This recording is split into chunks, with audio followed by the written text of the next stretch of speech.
You know, there's more. I want to go on, but I really have to go on to this Scott Adams interview. Just please stay tuned and listen to this. It is just a really fascinating thing. The guy's a fascinating guy. Scott, he's the creator of the Dilbert comic strip, which, as I say during the course of the interview, is one of the really hilarious comic strips. But he is also a man who studied persuasion and hypnotism. And when Donald Trump was running and all of us were saying Donald Trump can never win, he can never win, Scott Adams said, no, he is going to win. And now he's written a book called Win Bigly, Persuasion in a World Where Facts Don't Matter, which talks about why he knew that Trump would win. Take a listen. It's really interesting. Scott Adams, first of all, let me tell you, it is just a delight to have you here. I think Dilbert is up there with Calvin and Hobbes is one of the great comic strips of all time. Really terrific, terrific stuff. Thank you. But we're here to talk about Win Bigly, your new book, Win Bigly, Persuasion in a World Where Facts Don't Matter, which is certainly the world we seem to be living in. Let's start with Donald Trump, because obviously from the title, this is who you're talking about. You predicted Trump's win basically when everybody was giving him zero chance at all. What did you see that everybody else missed? Well, I'm a trained hypnotist, and I've been studying persuasion in all of its various forms for communication for decades as part of what I do as a writer. And I recognized fairly early on that he possessed an arsenal of technique for persuasion, the likes of which I've never seen. One of the most complete talent stacks that you'll ever see. And by a talent stack, I mean a combination of skills that work especially well together. So he's got the technique, but on top of that, he's good in front of the public. He's tall, size matters. He's got that big personality. He's got an appetite for risk, for controversy. So those are things you don't often, or maybe never, find in the same person. That's what makes you president, if you have all of that working at the same time. So you weren't thinking about policy at all? You weren't thinking about, demographics or anything like that, just his ability to persuade? Right. Of course, everybody, after the election's over, everybody looks back. I think CNN had 24 different reasons that he won. They were all completely obvious after he won, but not before. Right. So I made a big deal of the fact that I was so sure. I said, I'm going to predict he's going to win so that I'm not doing hindcasting like everybody else will do when he wins. And I did a number of in-between predictions just to make the point that the persuasion filter, as I called it, would give you a better prediction ability. So, for example, the first day that I heard low energy Jeb, right, most of the world was just saying, that's inappropriate for a candidate, that's silly. And I publicly and loudly said that's the end of the Jeb Bush campaign, because there was so much technique in that wasn't obvious. We could talk about that later, but and then I also called the top for Carly Fiorina, and I called the top in the polls for Ben Carson. And each of those calls was based on persuasion as a means of seeing the future. Wow, that really is amazing. I mean, so I have to ask this because when I listen to you talk, first of all, you have an incredibly dry sense of humor, and you also, just looking at Dilbert, you have a wonderful sense of the absurd, which I greatly appreciate. I'm not always sure that whether or not you're supporting Trump as he is now. I mean, do you like what he's doing as an actual politician, persuasion aside? So politically, I label myself as left of Bernie, except I prefer plans that have some chance of working. In other words, makes you a right winger, doesn't it? Well, I'd love to have universal health care and free college. I just don't know how to get there. But if we could, I'd love those things. Sure. And on the big stuff, I'm not smart enough to know the best way to fight ISIS or the best tax plan or any of that stuff. So I tend to take a sideline and just observe the show. I do enjoy the president's sense of humor. I love what I call the show. He brings the theater all the time. He's the first who's effectively merged theater and politics and totally made it work. It was jarring to people at first, but we saw most recently in his latest North Korea tweet where he went. He finally, it felt like he was breaking the fourth wall. For the first time, he looked at the audience and said, "Wink, Yeah, all the other times, up until this point, you wondered, or at least half of the country wondered, the other half didn't. But half of the country said, is he just crazy? Does he have no impulse control? What's going on? And half of the country was like, oh, that's funny. Good one. Yeah. So finally he brought in the other half. Now they understand it's intentional, and that might change the conversation a little bit. I have to say I laughed for a straight 5 minutes at that tweet, and when somebody was saying, oh, wow, we've fallen so far since Churchill, actually I wasn't sure that in this culture Churchill wouldn't have said exactly the same thing. That might have been exactly where it would have gone. Yeah. So yeah, I got to think Churchill would have been on Twitter. You're absolutely right on that. So you talk about a world where facts don't matter. Is this a change? Is this something new that's happened? No, it's something new that we're realizing. When Trump first came on the scene, I realized that he would change more than politics, and I predicted that in the beginning too. Back in 2015, I said he's going to change more than politics. He's going to change how humans see their place in the world, how we see reality itself. And here's the shift. As a hypnotist, when you're at hypnosis school, the first thing you have to learn in order for any of it to work is you have to understand that people are irrational 90% of the time. Sure. And we rationalize our decisions as if we did use logic and facts. Now, the hypnotist knows this, but it's only been in recent years that you're seeing a number of popular books, let's say the last 10 to 20 years, you've seen some books trickle out that put the lie to that. For Kahneman, Thinking Fast and Small, Influence, books by Cialdini, now Persuasion by Cialdini, the book Nudge. These are all books that speak of the science that shows that people only imagine that they're making rational choices. And now we're also seeing insiders from Google and the big tech companies saying, you think you know why you do things, but we know why you're doing it. We're making you do these things. We're influencing you to such a degree that you're actually addicted to our platforms. It's all intentional. You don't really have free will in the way you imagined you had it before. And so I saw that developing, and I thought, this is way bigger than politics. So that's what caused me to want to write about it so much. Yeah. We're talking to Scott Adams, not only the Dilbert creator, but also the author of Win Bigly, Persuasion in a World Where Facts Don't Matter. I mean, this is another thing. Social media has sort of upped the game, and I myself frequently find myself addicted to Twitter, have to keep breaking the addiction, and they do it on purpose. But you made the comment that basically social media is now our brain. What does that mean exactly? Well, when I do a Periscope, which is the streaming service that Twitter owns, and I may have 1,500 people watching at the same time, I can have a thought, an unformed thought.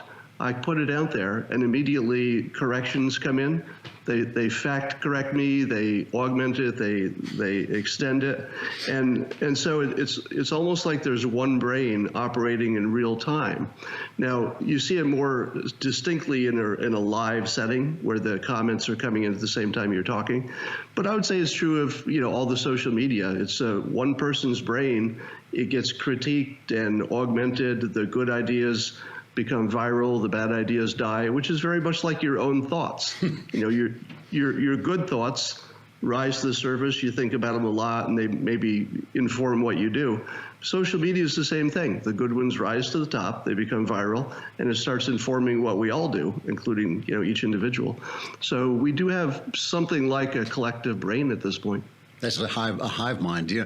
So the book is called Win Bigly. And by the way, I haven't received it. I didn't receive it in time to read it, and I'm going to read it. But I did last week have dinner with one of the smartest conservative editors I know, a guy named Brian Anderson. He was almost finished with it, and he just thought it was absolutely terrific. I mean, he was absolutely immersed in it and felt it was a very serious book, had a lot of really important things to say, even though they were said in an entertaining way. It's called Win Bigly, which kind of suggests there's something we can learn from this. Something we can learn from Donald Trump in our own lives. Is that true? Mm-hmm. Yeah. So it's organized as a bunch of persuasion tips that anybody could use in any context, work or politics or their social life.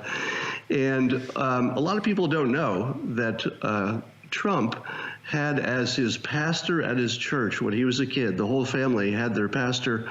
Their pastor was Norman Vincent Peale. Ah.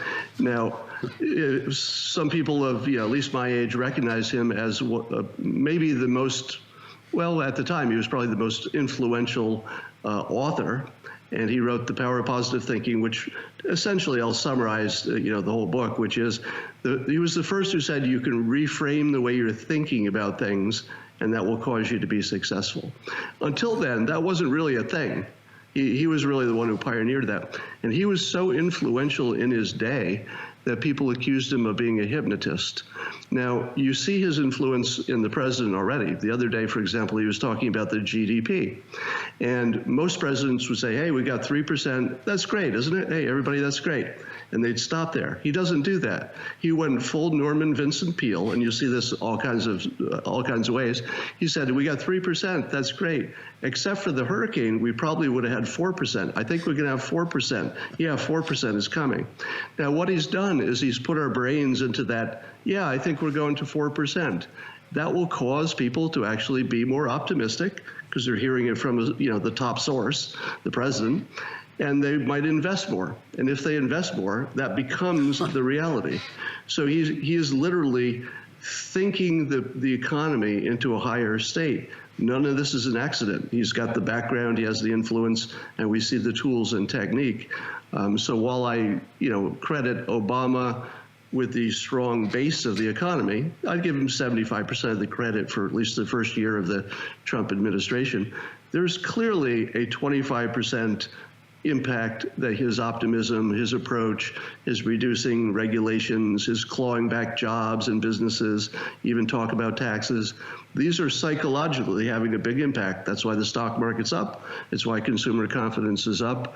It's why the jobs numbers remain good. And I would expect that to continue because he has exactly the right kind of background to keep that up. Now, what about the moral hazard? I mean, this is the thing you keep hearing from the never Trumpers, that basically if we are going to surrender to this world of thinking positively but not thinking truthfully, of not thinking that facts matter. Surely facts matter in the sense that if you don't take into account the fact that the road ends over here, you're going to drive off the road and off the cliff, right? I mean, facts. I've been very committed to the idea of truth my whole life, and it really does seem to me that we're living in a time where irrational arguments are made with absolute sanctimony. That people make irrational arguments with absolute conviction and sanctimony. Isn't there a moral hazard to ascribing to a world of non-factual world? Well, so here's the thing. Persuasion is a set of tools, and like any tool, you could use it for good or bad. You can hit somebody in the head with a hammer if you want to, but it's better if you build a house with it. So we all have essentially the same set of ethical preferences, right? So we're starting with that. But I want to be clear that we aren't suddenly choosing a preference for ignoring facts. Literally nobody has that preference. If we could have, if we could have the facts and they would help us, we would all prefer that. What we're witnessing instead is a higher level of awareness that the facts don't affect us the way they should, and we don't really know the facts. I just saw, I think it was today, an article somebody forwarded around from Slate. And somebody in Slate Salon, one of those, and was saying that, gosh, why is it that the conservatives are always fooled by science and get all the facts wrong? That was a perfect example of someone who is in their bubble and believes that there are correct facts and they have access to them in a secret way that some half of the country can't see. Now, the truth is that both sides are irrational, and both are quite certain that the set of facts that they're looking at are the real ones, and what the hell is wrong with the people in that other bubble, right? So the only thing I'm adding, and I guess I could steal a little bit from Richard Dawkins, who used to say, he's a famous atheist, and he used to say, I'm practically like everybody else. I only believe in one fewer God. right? Which is very clever. So with these bubbles, I'm suggesting that we're all in a bubble. So I'm not suggesting that only half of us is, which was the old way of looking at things. Okay, fair enough. And where do you think, when you look at the country, I mean, I've had some very funny conversations with Trump supporters, like Victor Davis Hanson, when I've said to him, doesn't it remind you of the fall of the Roman Republic? And he said, oh, absolutely. It looks exactly like that. Do you think we're headed for bad times because of this, or do you think this is actually just another level of understanding? I think, and this might be the most controversial prediction. Okay, let's hear it. That it's starting to look like we're on the verge of a golden age. I think you're right. Yeah. And I mean a serious golden age. I'll just give you just a little bit why I think that. First of all, there's no such thing as shortages anymore, at least for the industrial country. There's nothing we need that we don't have access to. So that means your economy is good. You can educate people, if they want to, et cetera. And the internet helps that as well. But I saw today somebody passed around a $2,000 body imaging device that would at least do some of what maybe an MRI would have done, for $2,000, handheld. So these are the kinds of things that are coming online. So right now, what's our biggest problem? Healthcare costs too much. There's a whole bunch of stuff happening, and I've seen some of it because I invest in startups. So I've seen what's coming down the pike, and there are a bunch of devices that will sit on the table, hold in your hand, look on the internet, that are going to make those costs, drop 90% if we allow it, assuming that the laws and everything are friendly. So I think healthcare is going to be inexpensive. I see Bill Gates just decided to build a fresh city from, bare ground to try to figure out what is the optimal living arrangement, which is a great start. You see, Elon Musk tunneling under the cities to improve everything from transportation to who knows what. So if we can get North Korea under control, that's the big wild card.